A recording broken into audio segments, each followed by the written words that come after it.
ari nafsu mah ngajurungna karena kaburukan. Nah, sampai si kakak itu ngomong begini, sing ingat dina diri manusia teh aya 7 tingkatan nafsu. Aya nafsu amarah, aya nafsu mulhamah, aya nafsu aina hawal, aya nafsu mulhimah, aya nafsu mutmainah, rodiyah, mardiyah, kamilah.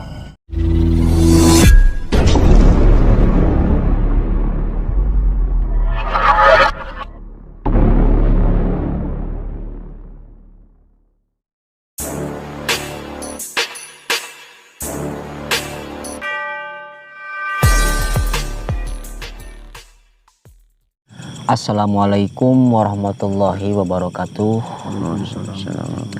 Sahabat semua, di malam ini kami dari tim channel Barudak Horor di malam ini akan bercerita tentang kelanjutan kisah pengalaman pribadi saya waktu lagi ngulik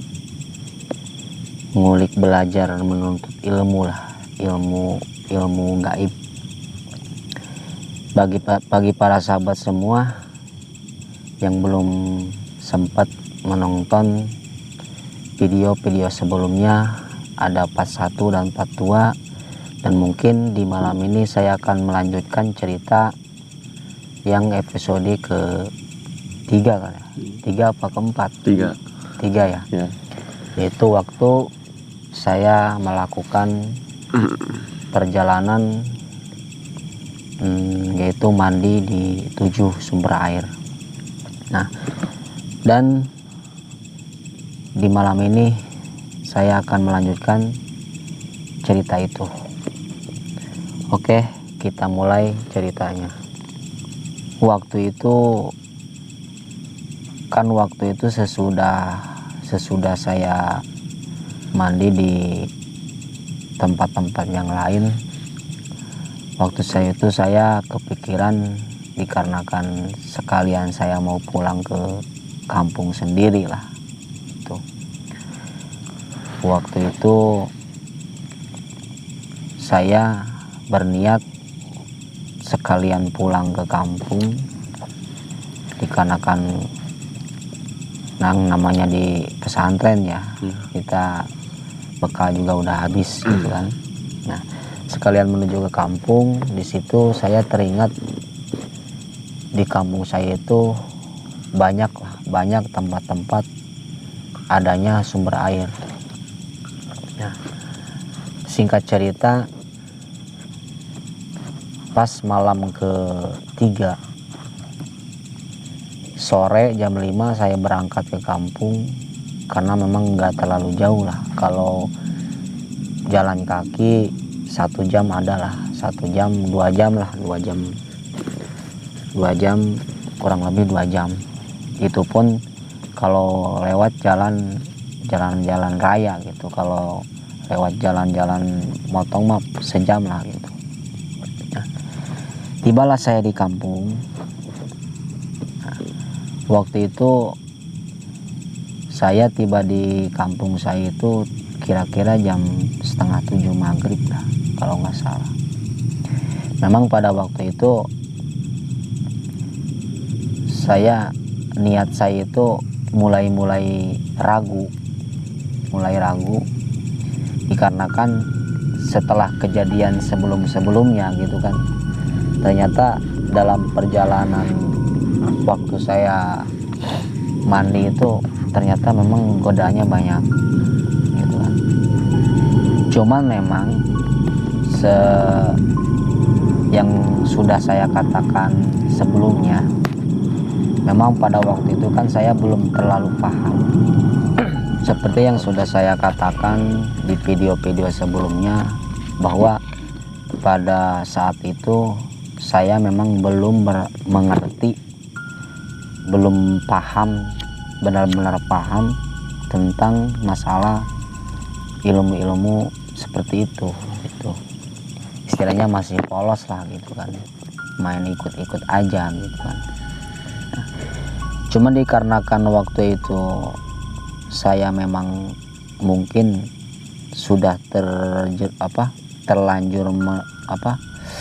sudah terlanjur menuruti hawa nafsu saya, sehingga banyak keinginan, ingin beginilah, ingin begitulah, dikarenakan memang dibebani rasa kekecewaan itu kan. Nah, sehingga tidak mematahkan niat saya waktu itu. Saya berpikirnya ke situ. Udahlah, pada saya yang jelas saya pengen nyoba gitu kan, sampai mana tekad saya ini gitu kan, dan hasilnya akan seperti apa, apakah benar yang dikatakan si bapak-bapak itu gitu kan. Nah, lanjut cerita. Saya teringat bahwa di tempat saya itu ada sumber air yang namanya Bojong. Memang di Bojong itu pesawahan, ada juga perkebunan, ya semacam sawah, kebun-kebun lah, tempat apa namanya, kayak sawah gede lah, sawah lah disebutnya, karena kan memang sumber air di situ banyak. Nah, di Bojong itu memang pada waktu kecil saya sering juga main ke sana. Ya, waktu kan dulu kalau masih kecil kan suka morolang layangan lah ya, kalau bahasa sana mah morolang layangan, ngudag-ngudag layang gitu. Nah, di lokasi itu ada pohon gede yang umurnya sudah beribu-ribu tahun lah. Nggak tahu itu adanya siapa yang nanam dan adanya kapan, saya juga nggak tahu. Yang jelas itu pohon udah lama banget. Bahkan disebutnya nggak ada warga di situ pun yang udah tua juga, nggak ada yang tahu siapa yang nanam pohon itu. Ya bisa dibilang pohonnya pohon liar mungkin ya. Tapi di sana sudah kesornya namanya pohon bunut. Mungkin sahabat semua udah pada tahu lah bagaimana pohon bunut. Jadi pohonnya itu kayak pohon beringin, cuman dia akarnya naik ke atas. Jadi akarnya itu gede-gede, bahkan bisa bergelantungan. Kalau waktu kecil saya dulu sering kalau main ke sana suka main ayun-ayunan di situ, karena memang akarnya naik ke atas gitu kan. Gede lah, pohonnya gede. Nah, setahu saya di situ ada sumber air 3, yang di bawah pohon itu 1, terus yang sebelah kanannya ada pohon bambu hitam, terus yang sebelah sananya ada di bawah batu gede. Nah, menurut mitos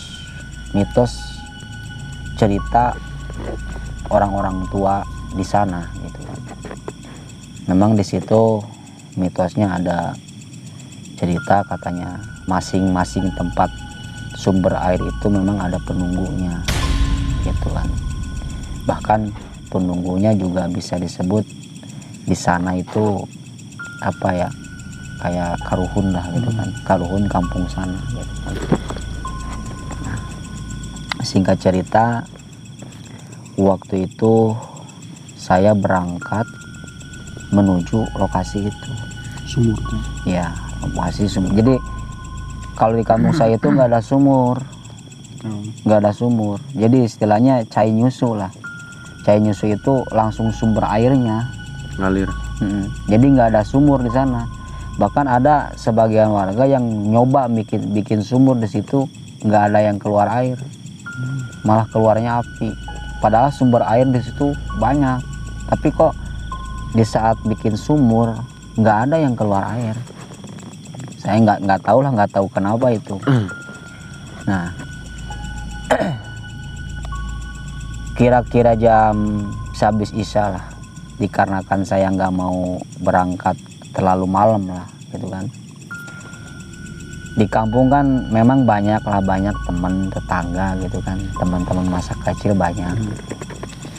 saya mau ngajak juga nggak enak lah, istilahnya takutnya, istilahnya kan ini bisa dibilang rahasia pribadi gitu kan.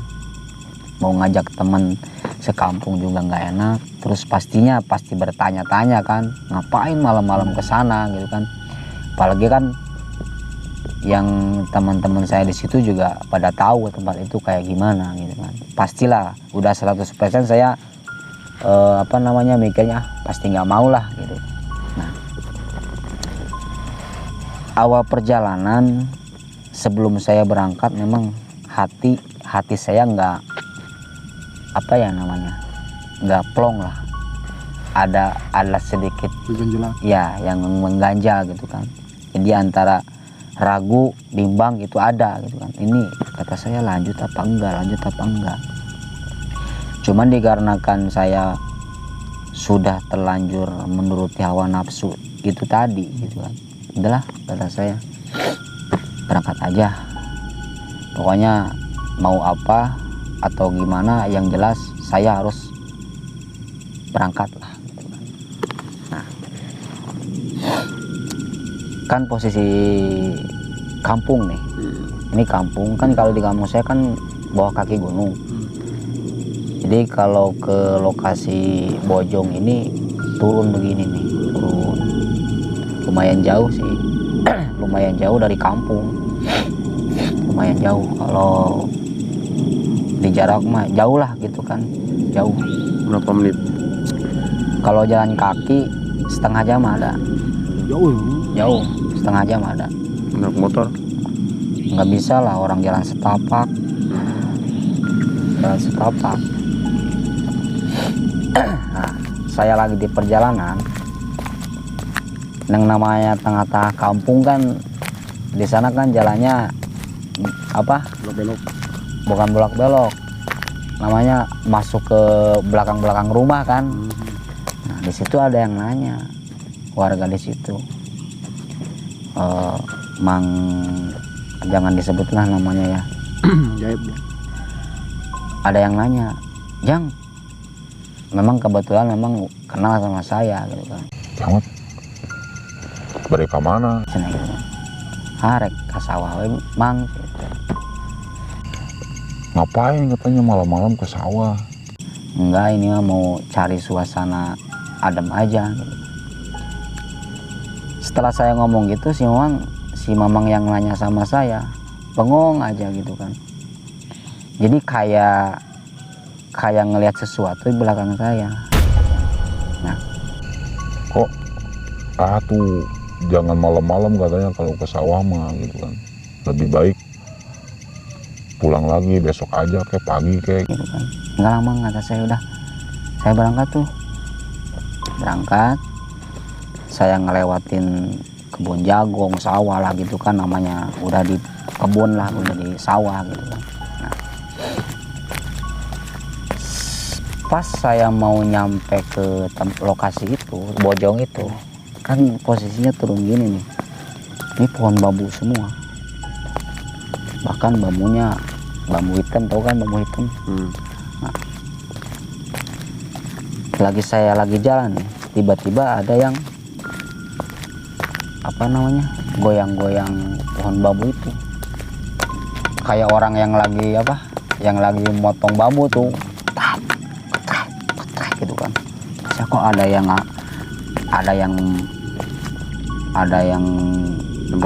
yang nebang pohon bambu di sana, kata saya. Nah, setelah ada suara kayak orang nebang bambu, itu si bambu tiba-tiba ada yang goyang-goyang gitu. Pikir saya itu angin.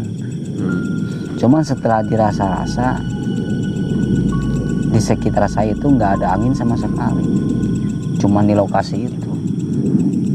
Memang saya punya rasa takut kan, rasa kaget ada, takut ada, cuman ada juga rasa penasaran. Yang namanya manusia kan pastilah ada, meskipun takut tapi tetap penasaran gitu kan. Kata saya, ini apa yang belum berpikir itu apa, ini apa gitu kan. Saya berpikirnya takutnya babi aja atau apa ya. Nah baru aja saya mau ngelangkah, itu tiba-tiba ada suara mbe gitu kan. Ada suara mbe. Nah setelah suara mbe ada suara macan, auman macan. Nah di situ saya berhenti tuh, pas mau ngelihat ke pohon bambu itu saya berhenti, dikarenakan saya ingat mitos di apa kata orang-orang tua sana. Itu namanya katanya kalau ada suara embe atau macan, suaranya dua, nah itu namanya buyut rongke katanya. Nah, waktu itu memang ya yang namanya cerita-cerita warga apa orang-orang tua dulu kan. Nah, awas ada buyut rongke gitu kan. Memang waktu kecil saya pernah dengar nama itu gitu kan. Nah tapi saya belum pernah ngeliat apa sih sebenarnya buyut rongke itu gitu kan. Nah disitulah saya baru tahu Buyut rongke itu yang namanya buyut rongke itu apa. Bisa dibilang itu siluman lah. Jadi yang saya lihat itu apa ya namanya, kepalanya embe tapi badannya macan. Mungkin kalau digambarin secara persis lah saya nggak bisa ngegambarin, cuma yang namanya yang saya lihat gitu kan, kepalanya embe, domba bertanduk, biasa bertanduk, tapi badannya begini nih, tegak.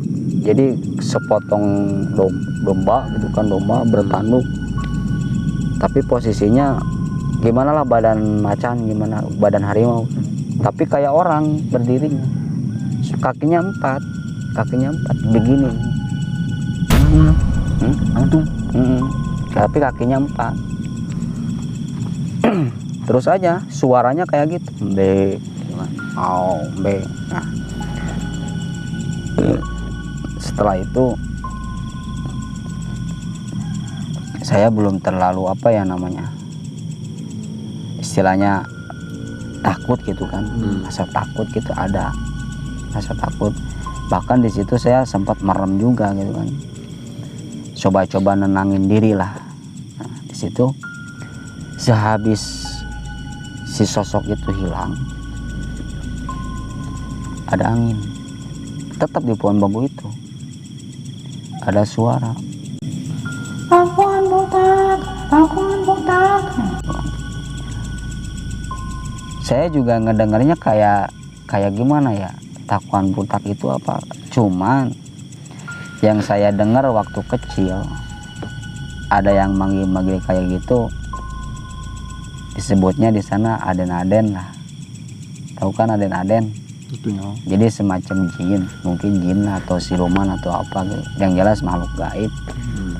Jadi setiap ada remaja atau anak kecil, dan kebetulan hari itu gitu kan, hari yang ditentukan. Nah, di situ yang namanya yang suara kayak gitu, katanya kata warga setempat itu namanya aden-aden. Jadi suka ngejailin anak-anak remaja atau anak-anak gitu.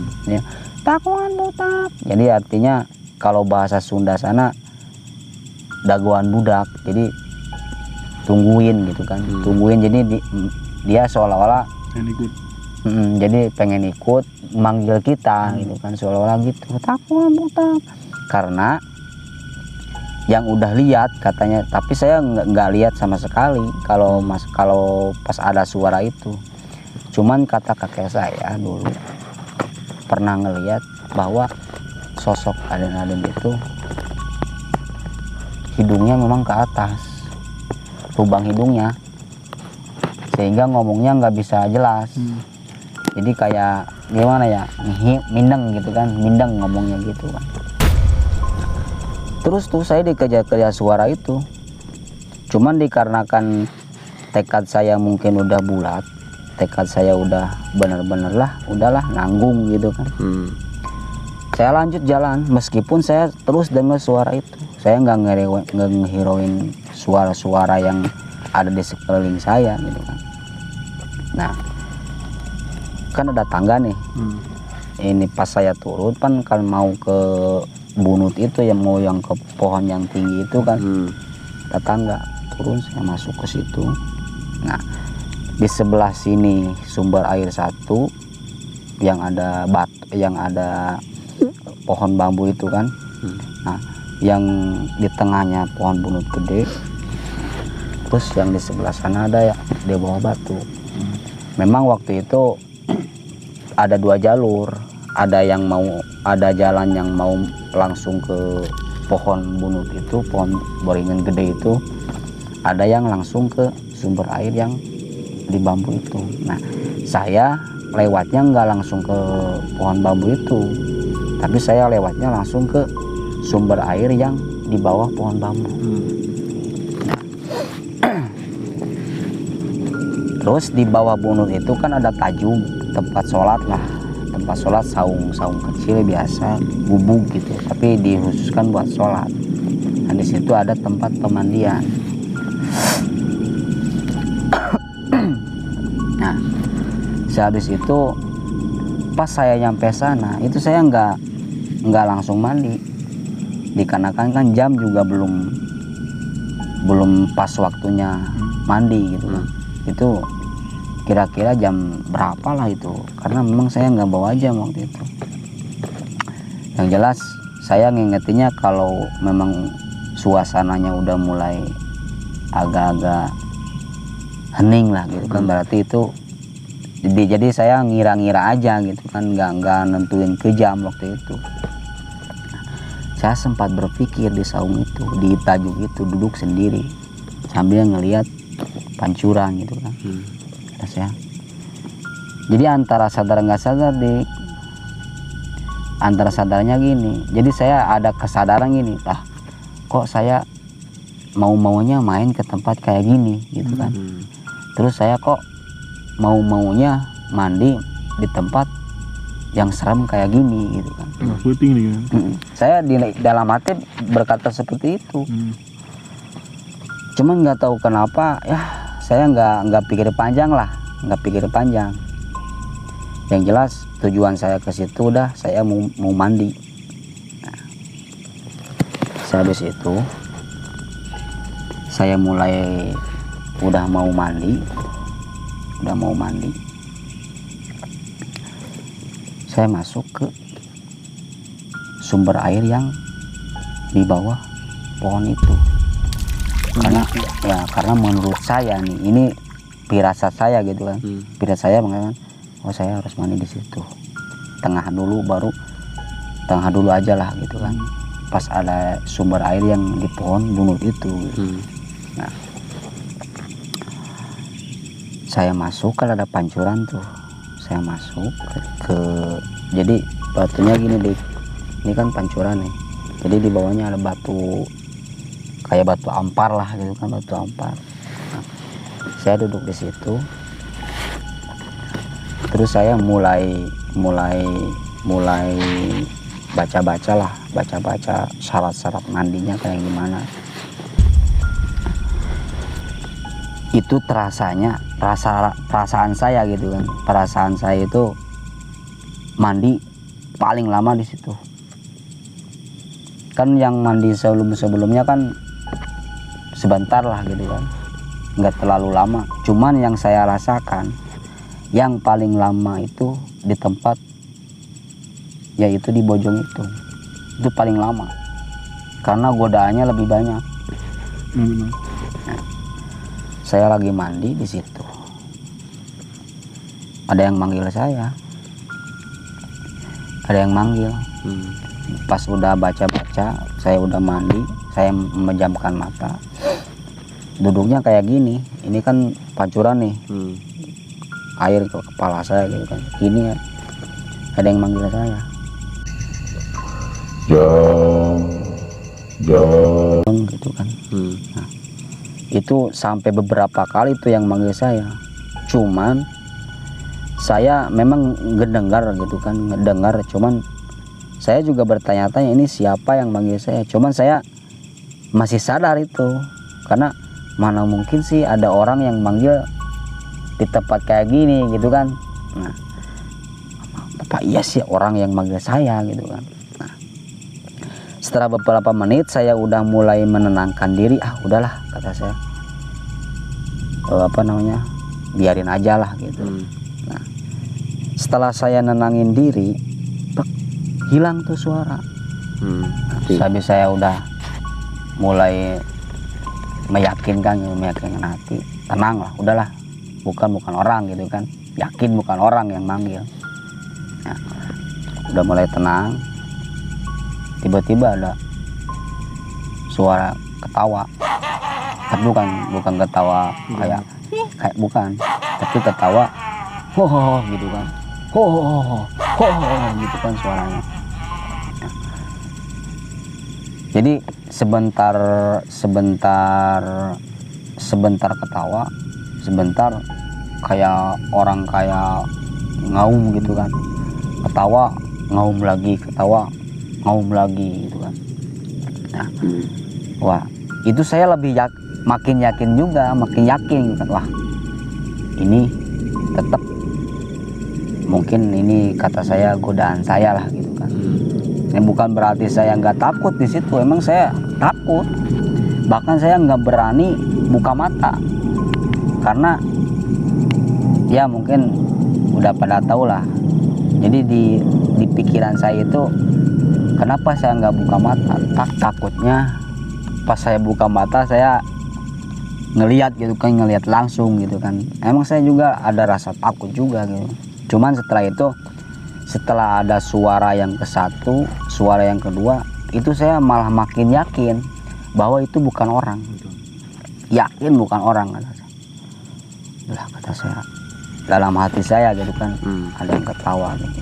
Nah, setelah itu saya udah yakin begitu tuh, hilang tuh. Nggak cukup sampai di situ, ada yang menangis gitu kan, menangis gitu kan. Bahkan menangis kayak orang kesakitan, menjerit, wow, menjerit.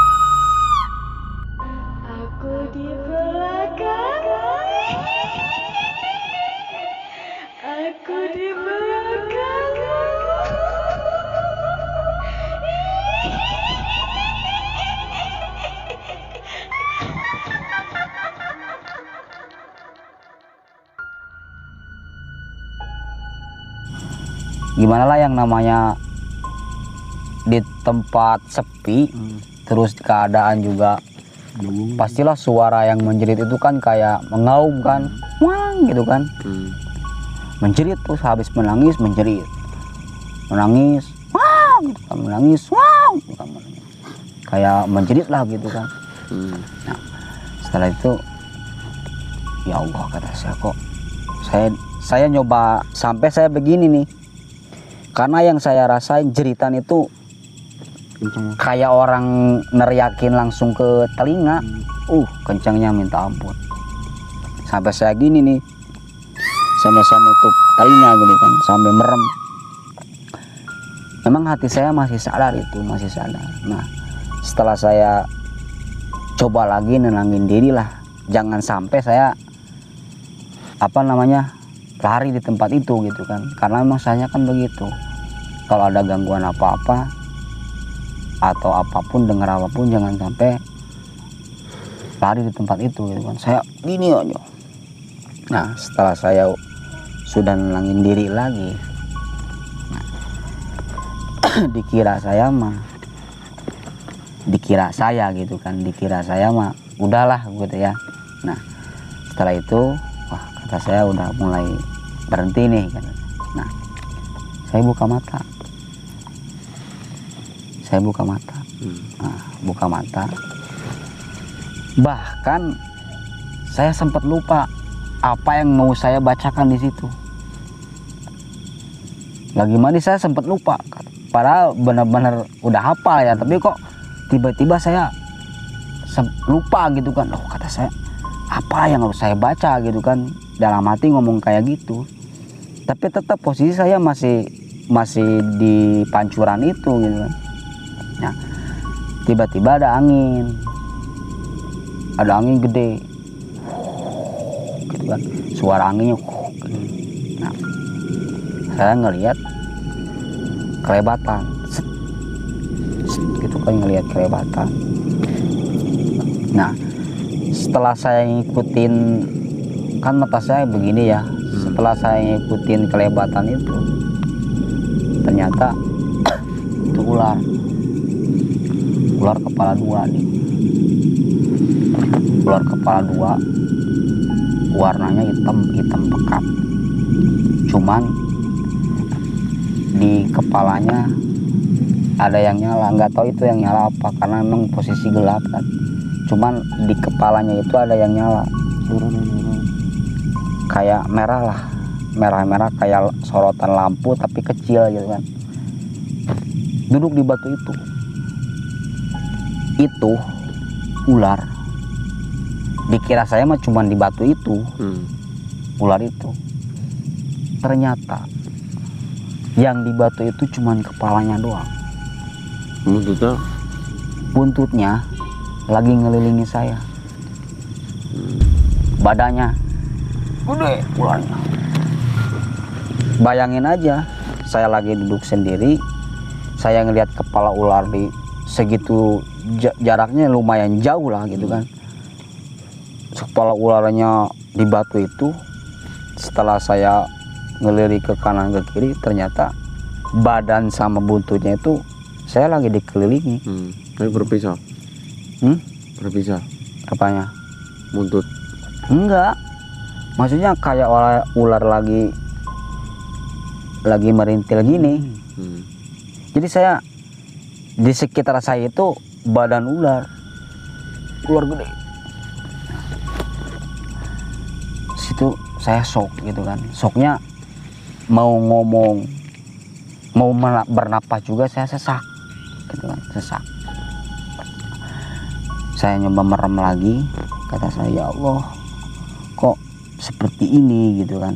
Istilahnya kok ada sosok yang kayak gini juga gitu kan. Bukan hanya makhluk apa-apa gitu kan. Oke. Aja emang terus mah. Nah,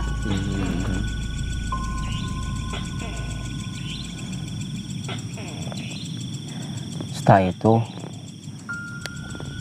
pas saya lagi sudah ngelihat posisi itu kan, saya nyoba meremin lagi nih. Cuman saya udah mulai gemetar, kaki saya udah mulai begini nih. Pokoknya saya udah mulai gemetar gini nih. Nah, setelah itu entah itu bagaimana ceritanya, atau walau alam lah gitu kan, walau alam. Itu udah di bawah kesadaran saya. Saya juga nggak ngerasa saya sudah berhenti mandi. Yang jelas setelah saya ngerasa gemetar, terus saya ngerasa udah nggak bisa, kayak gimana ya, udah sesak gitu ya.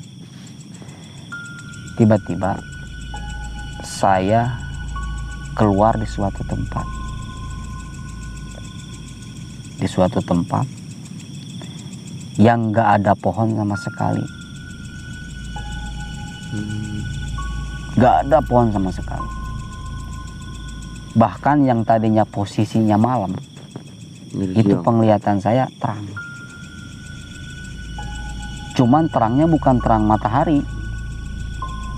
Gimana ya? Terang, cuman bukan sorot matahari, karena matahari nggak kelihatan matahari. Bahkan ngelihat ke atas juga saya nggak ngelihat ada asap atau apa, enggak. Pokoknya di sana posisinya terang, tapi nggak ada pohon sama sekali. polos ya. Cuman memang gimana ya ngegambarinnya ya, susah juga sih sebenarnya ngegambarinnya. Kalau ya susah lah gitu digambarnya, yang jelas terang aja gitu. Nah di situ saya kaget gitu kan, bahkan saya nyubit kulit saya sendiri itu kerasa banget. Iya, kerasa banget. Ini mimpi atau gimana, kata saya. Setelah saya ngerasain cubitan saya, oh ternyata ini bukan mimpi. Saya nggak tahu ya, nggak tahu apa ya namanya istilahnya, belum tahu apa-apa gitu kan tentang masalah itu. Saya nggak tahu itu saya ada di mana. Kok tiba-tiba yang tadinya sawah, yang tadinya ada banyak pohon-pohon, tiba-tiba kok keadaan jadi beda. Nah, setelah saya jalan, dikarenakan di depan saya ada nyala kayak lampu, kayak ada lampu, cahaya sebesar lampu. Saya ngikutin cahaya itu. Nah, setelah saya jalan ke situ, ada kakek-kakek, bajunya hitam, pakai celana hitam, terus pakai ikat, cuman tangannya ke belakang satu. Nah, satu lagi? Satunya bawa tongkat. Bawa tongkat. Melihat aja. Tapi memang wajahnya nggak begitu serem. Maksudnya nggak serem lah gitu kan. Karena memang di situ saya udah nggak berpikir kemana-mana. Yang jelas saya ngikutin ada cahaya. Ternyata di sana ada sosok kakek-kakek. Nah, di situ saya lamanya. Bahkan saya sempet gimana lah, kayak orang lagi ngaji, sempet dinasehatin sama kakek itu. Kayak dulu yang nanya, "Cuk, Kernaon di dia, jeung naon maksudna, jeung naon anu dituju. Memang teu dipikir heula naon anu ku ujang rek dilakukeun teh. Lamun teh mah erek mudag ka ilmu kadikjayaan, teu kudu cara seperti kieu. Bisa ngabahayakeun kana diri sorangan." Gitu bahasanya. Saya belum bisa menjawab yang ditanyakan sama si kakek itu. Saya nggak bisa menjawab karena saya masih kaget gitu kan. Kagetnya kok ada kakek-kakek gitu kan. Saya bengong aja waktu sini. Si Ujang hari ditanya teh cenah kalah kebengong. Ari Ujang hayang naon jeung kikituan sagala. Ulah sok ngagunggu hawa nafsu,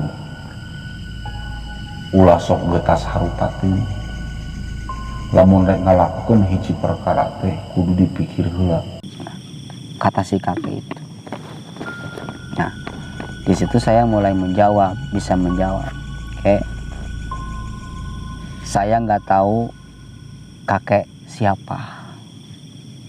Terus kenapa kakek bisa tahu tujuan saya? Nah, kata si kakek gini, saencan anjeun turun ka ieu tempat, ku aki geus dituturkeun, geus dipantau. Kata saya, dipantau.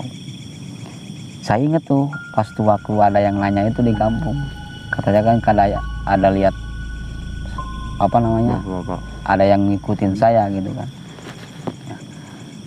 Dari situ emang dari tadi kakek, kata saya, ngikutin saya ya, dari awal pertama masih dari rumah sampai menuju ke sini itu kakek ngikut.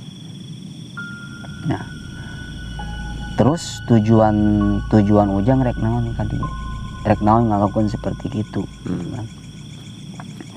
Saya cerita tuh sama si kakek, saya punya banyak masalah. punya banyak kekecewaan. Istilahnya saya ngerasa bahwa saya ini gak ada harga diri sama sekali. Jadi saya melakukan hal seperti ini itu pengen ngulik ilmu supaya saya disegani, saya dihormatin, termasuk istilahnya jangan ada yang nguculin saya gitu kan. Kata si kakek gini, itu niat siga bener tapi salah gitu ngomongnya. Niat kamu itu bener tapi salah. Salahnya di mana kek? Salahnya caranya yang salah. Kalau kamu lagi ada masalah, bukan dengan cara seperti ini. Emang terpercaya ke Allah? Kata si kakek. Ya, cuk, ulah rek ngabubu hawa nafsu. Hawa nafsu teh ngajurungna karena kacilakaan. Ari nafsu mah ngajurungna karena kaburukan. Sampai si kakak itu ngomong begini, Sing ingat dina diri manusia teh aya 7 tingkatan nafsu. Aya nafsu amarah, aya nafsu mulhamah, aya nafsu aina hawalah, aya nafsu mulhimah, aya nafsu mutmainnah, rodiyah, mardiyah, kabilah. Nah, lamun ujang geus bisa ngelawan nafsu amarah, mun ujang geus ayeuna ngalawan, bisa ngalawan ku geus ngabogaan sifat ayeuna nafsu rodiyah, mardiyah, ujang bakal kena karena tingkatan anu katujuh nyata kamilah geus moal kaledor deui. saya belum mengerti apa yang digatain si kakek itu, saya belum mengerti sama sekali. Kok tiba-tiba si kakek ngomong kayak gitu? Nah, kata saya gini, coba jelasin lebih jelas lagi gitu. Apa yang dimaksud kakek? Gini katanya, kamu kan mandi tadi, nah, itu godaan, ada yang ketawa, ada yang nangis, ada yang penampakan itu nafsu yang sebenarnya. Sebenarnya itu ada di dalam diri ujang. Bukannya makhluk gaib, bukan. Itu yang ada di dalam diri ujang. Dikarenakan kamu sudah dikuasai hawa nafsu, sehingga setan gampang masuk, gampang mempengaruhi pikiran-pikiran manusia yang sudah dikuasai hawa nafsu, sehingga punya keinginan pengen jago, pengen dihormatin, pengen ya istilahnya pengen disohor sama manusia gitu kan. Nah itu. Nah terus kata saya gini, memang tujuan saya ini sebenarnya baik apa buruk, kata saya gitu. Ya, kata si kakek, lamun ujang hayang tujuan seperti itu, aya cara anu leuwih halus. Penta bae doa nu jadi indung bapa, jeung leuwih deukeukeun diri, pasrahkeun diri pasasumrah ka Allah. kata saya gitu.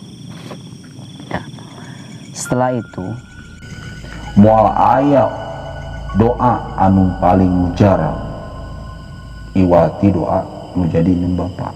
Lamun urang geus ayeuna, lamun ujang, jika lamun ujang geus bisa ngameunangkeun kana jimat anu aya di indung bapa, utamana indung lah gitu kan, utamanya ibu gitu kan ya.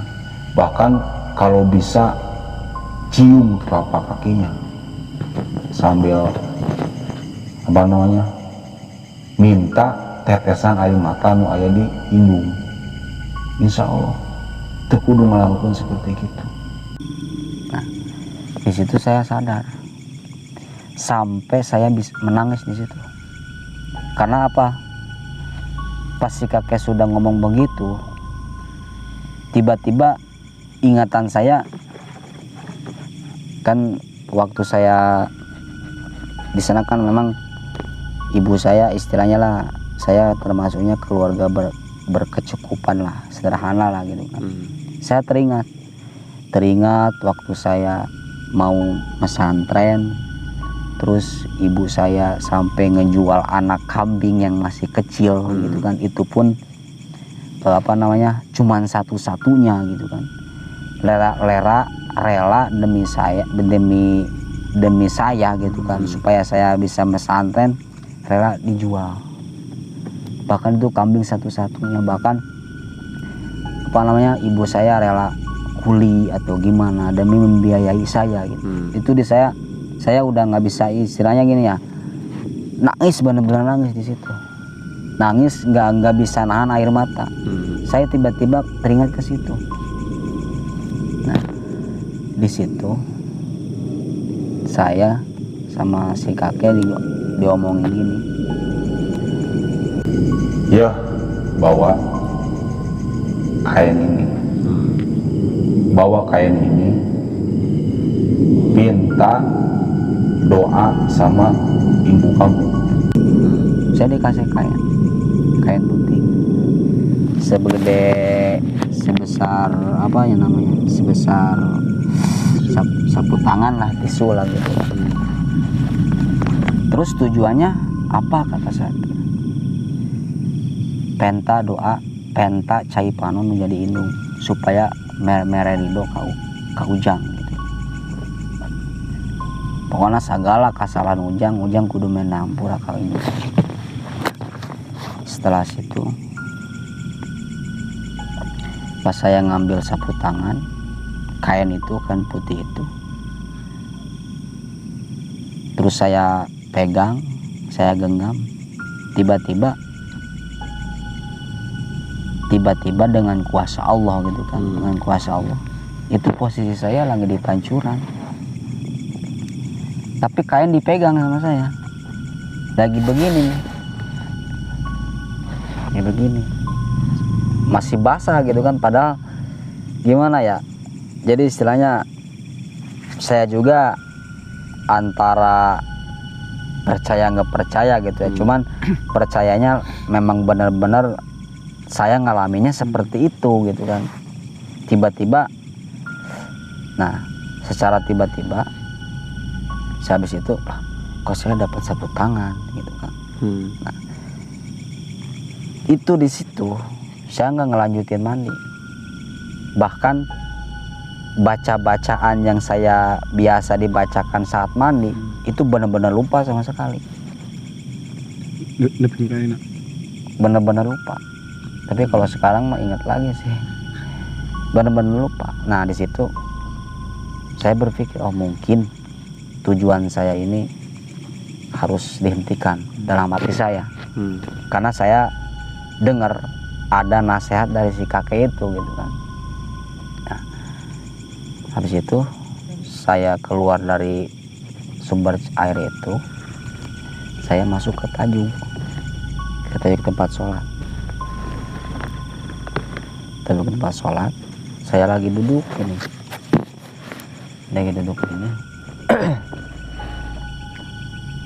kan pohonnya gede gitu, gede.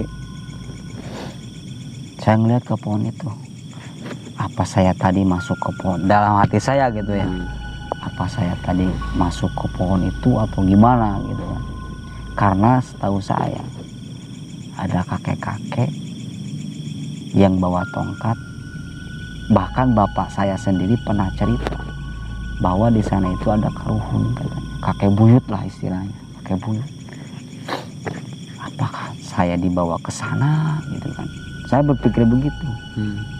Tiba-tiba ada suara gini, Nges cuk, teu kudu mikir naon-naon. Nges teu kudu mikir naon-naon, nges tong dituluykeun. Niat teh nges nu tadi nges dibejakeun, sok geura laksanakeun. Lamun hayang bebas dina masalah anu keur dihadapi, pasrahkeun bae ka Allah. Itu ada suara gitu. Saya spontan kan lihat ke arah, ke serba arah gitu kan, suara itu di mana. Nah, saya oh ya udahlah. Tapi walau alam mungkin itu petunjuk dari saya ya. Bukan berarti saya percaya sama makhluk kayak gitu. Karena yang saya yakini entah itu jin atau apa, jin juga sama kayak kita. Ada yang sama-sama beribadah gitu kan. Ada yang sama beribadah ke Allah, kepada Allah gitu kan. Ada yang juga yang enggak gitu kan. Mungkin pada saat itu gambaran buat saya. Istilahnya dari pengalaman saya ini memang banyak hikmah, faedahnya. Yang ke satu, poin yang saya dapat dari pengalaman itu, bahwa sesuatu atau masalah yang dibarengi dengan hawa nafsu itu memang tidak baik. Gitu. Dikala kita sedang keluar nafsu amarah kita, sehingga banyak bisikan-bisikan yang kita harus melakukan itu tanpa berpikir. Nah, yang akhirnya saya terjerumus, sehingga saya mengelupakan siapa yang menciptakan kita, siapa yang ngasih ujian, ya, siapa yang ngasih kehidupan sehingga saya lupa gitu kan sama sang pencipta. Itu dikarenakan sudah dikuasai dengan hawa nafsu. Memang pada waktu itu saya nggak ada sedikit pun sadar ke situ gitu kan. Nah, yang kedua, saya dapat ilmu, bahkan sampai sekarang ilmu yang saya dapatkan dari si kakak ini masih saya ingat. Nah, segitu kira-kira kayaknya jam 3 lah, jam 3 subuh kayaknya. Soalnya udah ada azan awal lah gitu kan, suara azan awal. Saya langsung lari tergesa-gesa, pengen cepet nyampe rumah.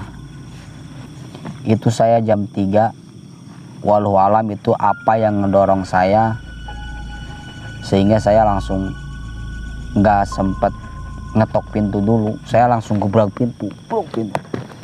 Karena pada waktu itu memang posisi di rumah adik-adik saya juga masih pada kecil.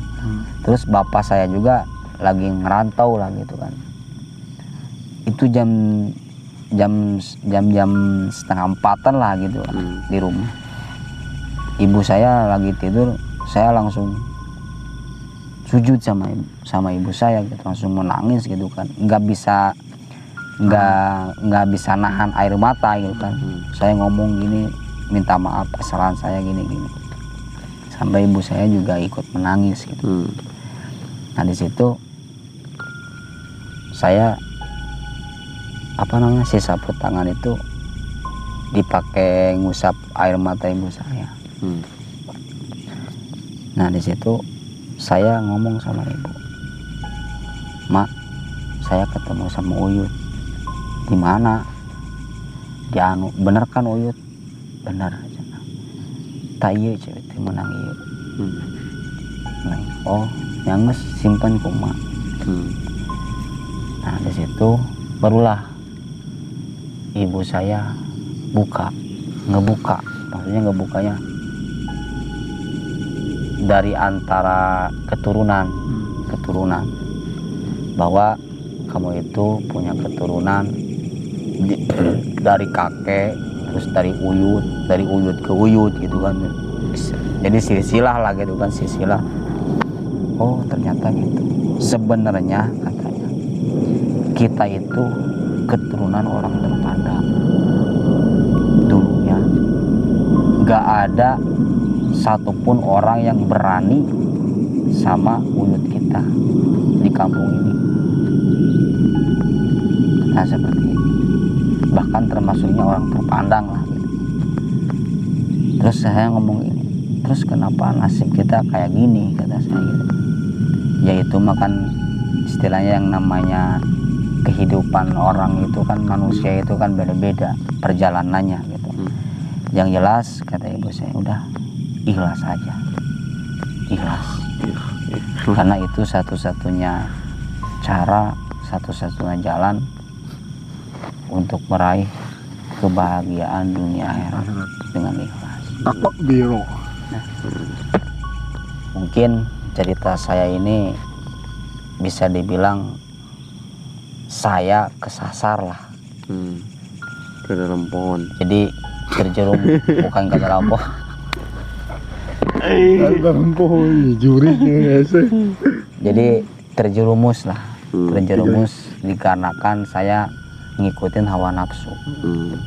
Nah, dan intinya jangan pernah ngikutin hawa nafsu. Nah, mudah-mudahan pengalaman saya bisa diambil hikmah dan faedahnya lah. Amin. Karena memang istilahnya guru yang paling berharga itu dari pengalaman sebenarnya. Setuju. Guru yang paling berharga itu dari pengalaman. Karena apa? Kerasa. Kenyataan gitu. Iya, kita yang ngerasain gitu, ngerasain benar-benar. Sehingga nggak lupa. Beda kalau berguru sesama gitu kan.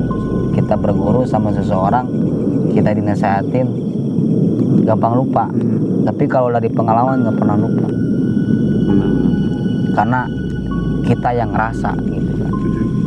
Jadi pengalaman itu berharga banget lah bagi saya gitu. Bahkan bagi para sahabat semua mungkin yang punya pengalaman atau baik buruknya pengalaman gitu. Sebuah pengalaman itu bisa dijadikan hikmah dan pelajaran bagi kita semua. Amin. Oke, sahabat semua, mungkin cerita saya, pengalaman saya ini mungkin cukup sampai di sini. Mudah-mudahan ada hikmah dan faedahnya buat sahabat semua. Sebelum saya tutup video ini, saya tidak bosan-bosannya mengucapkan terima kasih pada sahabat semua yang sudah mampir ke channel Barudak Horor. Mudah-mudahan kebaikan pada sahabat semua dibalas oleh Allah Subhanahu wa Ta'ala. Amin. Sebelum kita tutup, pantengin terus channel Barudak Horor. Tetap di Cahor Bahor, cerita Barudak Horor. Assalamualaikum warahmatullahi wabarakatuh. Waalaikumsalam.